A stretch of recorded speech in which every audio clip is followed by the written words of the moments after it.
You've probably heard that the area of any circle is pi times the square of its radius. But where does that come from? There are many ways to prove it, but today, we're going to prove it using integrals. Let's get started. Let's draw a circle of radius r on the coordinate plane. The equation of such a circle is x squared plus y squared equals r squared. One of the best ways to find the area of a shape like this is by using an integral. To do that, we first need to define this shape as a function, something like y equals f of x, so that we can place the expression inside an integral. For that, we'll isolate y in the general equation. If we move x squared to the other side as negative, and then take the square root of both sides, we get y equals square root of r squared minus x squared. Of course, don't forget the plus or minus. The positive part represents the upper half of the circle, and the negative part represents the lower half. To find the total area of the circle, we can take the integral of either part and use symmetry to get the full area. For example, if we integrate just the top part from minus r to r, we get the area of the upper half of the circle. To get the total area, we multiply that by 2. We can do even better. If we focus on just 1/4 of the circle, we can integrate from 0 to r and then multiply by 4 to get the full area. Okay, now we've written our integral. You may have noticed something. There's an expression inside the integral that looks like the Pythagorean identity. Let's form a right triangle, with the hypotenuse as r units and one of the legs as x units. What does that leave for the other leg? That would be square root of r squared minus x squared, right? Let's call this angle alpha. Then sine alpha is equal to x over r. If we multiply both sides by r, we get r times sine alpha equals x. Now, taking the derivative of both sides, we get r times cosine alpha equals dx.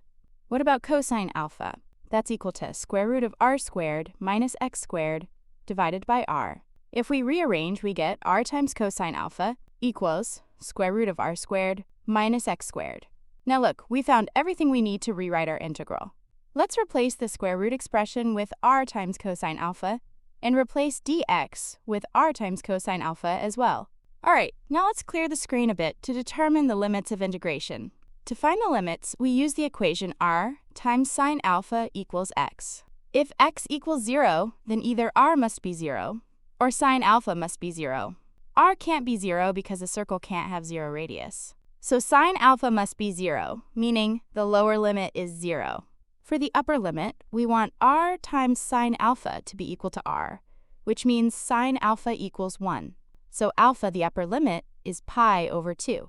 Now let's plug these limits into our integral. We'll continue from that equation, and we can erase the bottom part of the board since we're done with it.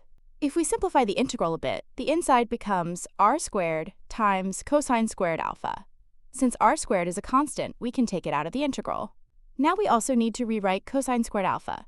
To do that, we use the double angle identity. Cosine of 2 alpha equals 2 times cosine squared alpha minus 1. You might remember this one. We proved it earlier on this channel. You can find the link at the top right. If we solve for cosine squared alpha, we get cosine squared alpha equals 1/2 times cosine of 2 alpha plus 1. Now let's plug this into our yellow integral.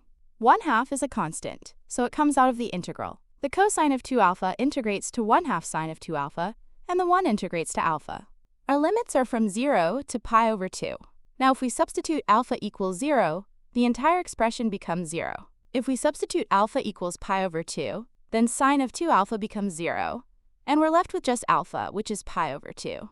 Multiply by 2, and we get exactly what we were looking for, pi times r squared. So yes, there are many ways to find the area of a circle. But I think this is one of the most elegant. I hope it was educational. If there's anything you didn't understand, feel free to ask. See you in the next lesson.